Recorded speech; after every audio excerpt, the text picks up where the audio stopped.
সিদ্ধান্তটা ছিল 50-50, absolute 50-50। Referee penalty দিতে পারতেন, নাও দিতে পারতেন। শুরুতে তো তিনি পেনাল্টির বাঁশি বাজাননি। ভিএআর তাকে অনফিল্ড রিভিউর জন্য আমন্ত্রণ জানালো মাঠের পাশের মনিটরে ইনসিডেন্টটা আবার দেখার জন্য, এবং তখনও রেফারি পেনাল্টি দিতে পারতেন, নাও দিতে পারতেন।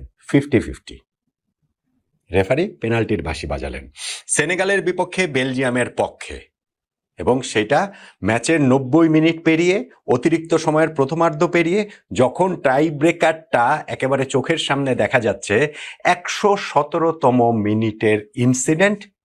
সেই ইনসিডেন্টের এত কিছু পরে 5-7 মিনিট পরে গিয়ে পেনাল্টির বাঁশি রেফারি বাজালেন।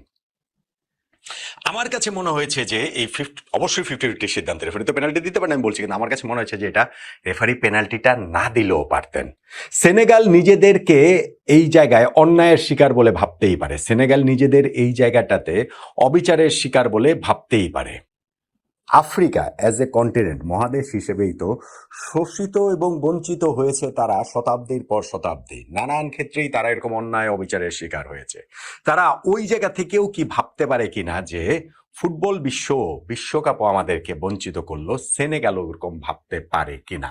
এরকম মুহূর্তে 50-50 যে সিদ্ধান্তটা, সেই সিদ্ধান্তটা ধরেন একই রকম ঘটনা যদি বেলজিয়ামের ক্ষেত্রে এই ম্যাচে ঘটতো, বেলজিয়ামের বক্সে ঘটতো, তাহলে কি সেনেগাল পেনাল্টি পেত কিনা, এইভাবে তারা ভাবতে পারে। হ্যাঁ, বেলজিয়ামেও কালো কালো মানুষ রয়েছে, কিন্তু কালো কালো মানুষদের দেশ বেলজিয়াম না, যেই দেশটা সেনেগাল, যেই মহাদেশটা আফ্রিকা। এবং ওই মানুষগুলোর যে বঞ্চনা, সেই বঞ্চনারই ফুটবলীয় আরেকটা অধ্যায়কে এখানে লেখা হলো কিনা, নিজেরা অমনটা আসলে ভাবতেই পারে। ম্যাচের হিসাব যদি করি তাহলে এটা একটা খুবই এক্সাইটিং ম্যাচ হয়েছে, এবং ম্যাচের এইবারের ওয়ার্ল্ড কাপের নকআউট পর্বের ম্যাচ তো একের পর এক আমাদেরকে রুদ্ধশ্বাস রোমাঞ্চকর লড়াই উপহার দিচ্ছে, কিন্তু এই ম্যাচের রোমাঞ্চ সব কিছুকে ছাড়িয়ে গেছে ফুটবলীয় দৃষ্টিকোণ থেকে। ম্যাচের 85তম মিনিট পর্যন্ত সেনেগাল 2-0 গোলে এগিয়ে। ওই সময় যদি কাউকে বলা হতো যে না, এই ম্যাচ বেলজিয়াম জিতবে, হেসেই উড়িয়ে দিতেন। সেইটা শুধুমাত্র বেলজিয়াম 2 গোলে পিছিয়ে পড়েছে বলে নয়, এই সময়টা জুড়েই যেইভাবে ডোমিনেট করে খেলেছে সেনেগাল। কিন্তু ওই যে ফুটবল কখন কি হয়ে যায় কেউ আসলে বলতে পারে না। সেনেগালের বিপক্ষে বেলজিয়াম তাই ওই 2.5 মিনিটের মধ্যে 2 গোল দিয়ে খেলাটা নিয়ে গেল এক্সট্রা টাইমে। তারপরে তো এক্সট্রা টাইমের ওই নাটকীয়তার কথাটা বললামই। 85 মিনিট পর্যন্ত যেই খেলায় সেনেগালের আধিপত্য, সেই খেলায় বেলজিয়ামের শেষ হাসি, সেই খেলায় বেলজিয়াম জিতে তারা রাউন্ড অফ 32 থেকে রাউন্ড অফ 16 উঠে গেল।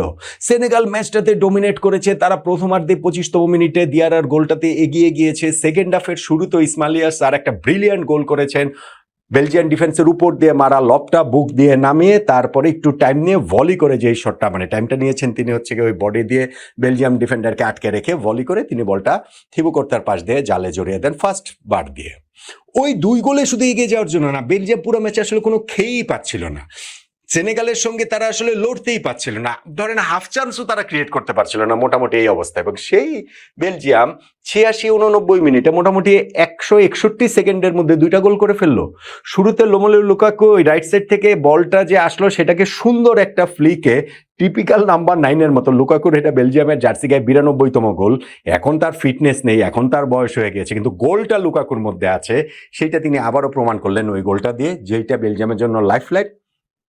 এবং 161 সেকেন্ডের মধ্যেই বাম সাইড থেকে আসা একটা ক্রসে ইউরে তিলেমান্স তিনি হেড করে, মাঠের ছোটখাটো প্লেয়ার মানে সবচেয়ে বড় প্লেয়ারদের মধ্যে না, কিন্তু তিনি হেড করে ওই বলটাকে জালে জড়িয়ে দিলেন। বেলজিয়াম খেলাটা নিয়ে গেল এক্সট্রা টাইমে। সেই এক্সট্রা টাইমে গিয়েও তো যে ঘটনাটার কথা আমরা বলছি 117তম মিনিটে, সেই ঘটনায় বরং বেলজিয়ামের আফসোস বেড়ে যাওয়ার অন্য কারণ ছিল। কেননা বাম পাশ থেকে আসা যে মাইনাসটা, সেইটা বক্সের ভেতর থেকে দাঁড়িয়ে লিউকবেকি তিনি হচ্ছে গিয়ে পুরা গোলবার তার সামনে ওপেন, অবশ্যই সেটা গোল হওয়া উচিত ছিল, কিন্তু তিনি সেটা বারে মেরে দিলেন। সো বেলজিয়াম ওই আফসোসে তখন পড়ছিল যে এই টাই ব্রেকারের বাকি আছে আর 3 মিনিট, তো তার আগে এরকম নিশ্চিত জয়ের সুযোগটা হাতছাড়া। কিন্তু এরপরেই দেখা গেল যে খেলাটা পজ করা হয়েছে, ভিআর রেফারির সঙ্গে কথা বলছেন, কেননা ওই বলটা লিউকবেকির কাছে যাওয়ার আগে 2 দলের 2 নাম্বার 8 কামারা এবং তিলেমেন্সের একটা সংঘর্ষ হয়েছে, এবং সেইটাই আসলে পেনাল্টি হয় কিনা পসিবল পেনাল্টি চেক করার জন্য ভিআর বললেন রেফারিকে। রেফারি অনফিল্ড তিনি হচ্ছে গিয়ে যে রিভিউটা নিলেন মাঠের পাশে মনিটরে দাঁড়িয়ে, সেটাতে দেখা যাচ্ছিল যে হ্যাঁ, তিলেমান শটটা নেওয়ার ঠিক আগে আগে কামারা তাকে হচ্ছে গিয়ে পেছন থেকে পায়ে মানে মেরেছিলেন, মানে কি একটু স্পর্শ করেছে। কিন্তু আমি যেটা বলছিলাম 50-50 সিদ্ধান্ত, সেটা পেনাল্টি আসলে নাই দিতে পারতেন। কিন্তু রেফারি অনেকবার দেখে, আর যখন অনেকবার দেখেন তার মানে তো তিনি নিশ্চিত না। যখন তিনি নিশ্চিত না তখন নিজের ডিসিশন নিজে আসলে ওভারটার্ন করলেন কিভাবে? মানে জিনিসটা হচ্ছে যে আমরা ক্রিকেটের ক্ষেত্রে বেনিফিট অফ ডাউটের কথা বলি না, সেটা যেমন ব্যাটসম্যানদের পক্ষে যায়, এইখানটাতে হিসাব হচ্ছে গিয়ে প্রথমত ভিআর কল করবে ক্লিয়ার অ্যান্ড অবভিয়াস এররের ক্ষেত্রে রেফারির। সো এটা ঠিক আছে, ভিআর বলতেই পারে যে হ্যাভ এ লুক, রেফারিকে আরেকবার দেখলো মাঠের পাশে মনিটরে যে এটা ক্লিয়ার অ্যান্ড অবভিয়াস এরর হয় কিনা। তো রেফারিও যখন ওই ভিডিওটা বারবার, এটা তো হচ্ছে টেলিভিশন মনিটরে দেখাচ্ছেই সবসময়, টেলিভিশনে মানে আমাদেরকে দেখাচ্ছেই, স্টেডিয়ামে সেটা দেখাচ্ছে। রেফারি যখন ওই ইনসিডেন্টটা একবার দুইবার তিনবার চারবার, আপনি অন্যান্য ভিআর এর ক্ষেত্রে দেখবেন যে এটা অল্প কয়েকবার দেখেই রেফারি ডিসিশনটা দিয়ে দেয়। এইখানে রেফারি অনেকবার দেখার পরে ডিসিশনটা দিলেন। অনেকবার দেখা মানেই তিনি আসলে নিশ্চিত না, এবং যখন তিনি নিশ্চিত না, ওই ক্রিকেটের বেনিফিট অফ ডাউটের মতো, তখন তো তিনি যেই ডিসিশনটা নিয়েছেন এটা তো অ্যাটাকারের পক্ষে কিংবা ডিফেন্ডারের পক্ষে না, এটা হচ্ছে তিনি যেই ডিসিশন নিয়েছেন সেই নিজের ডিসিশনের পক্ষে থাকাটার কথা, ওইটাতে স্ট্যান্ড করার কথা। কিন্তু তিনি নিজের ডিসিশন চেঞ্জ করে বেলজিয়ামকে পেনাল্টিটা অ্যাওয়ার্ড করলেন। এরকমই একটা ইনসিডেন্ট কিন্তু এই সেনেগালকে নিয়ে ঘটেছিল, এই বছরই ঘটেছিল আফ্রিকান কাপ অফ নেশনসের ফাইনালে সেনেগাল মরক্কো ম্যাচটাতে, যেইখানে এইরকমই খেলার শেষ দিক দিয়ে গিয়ে সেনেগালের বিপক্ষে একটা পেনাল্টি দেওয়া হয়েছিল, যার প্রতিবাদে সেনেগালের পুরো টিম ওয়াক অফ করে মাঠ থেকে বেরিয়ে যায়। সাদিও মানে শুধুমাত্র ছিলেন, মানে পরে সবাইকে বুঝিয়ে শুনিয়ে ডেকে আবার খেলাতে নিয়ে আসেন। নিয়ে আসার পরে ওই পেনাল্টিটা হচ্ছে গিয়ে মরক্কো মিস করলো, এবং তারপরে গিয়ে খেলাতে এক্সট্রা টাইমে গিয়ে সেনেগাল ম্যাচটা জিতে গেল, আফ্রিকান চ্যাম্পিয়ন তারা হলো। অবশ্য তার আবার কয়েক মাস পরে এই মহাদেশের ফুটবলে যে সংস্থা তারা ডিসিশন দিল যে না, যেহেতু মাঠ ছেড়ে সেনেগাল বেরিয়ে গিয়েছিল, ফলে এই শিরোপাটা তাদের দেয়া হবে না, এই শিরোপাটা মরক্কোকে অ্যাওয়ার্ড করা হয়েছে।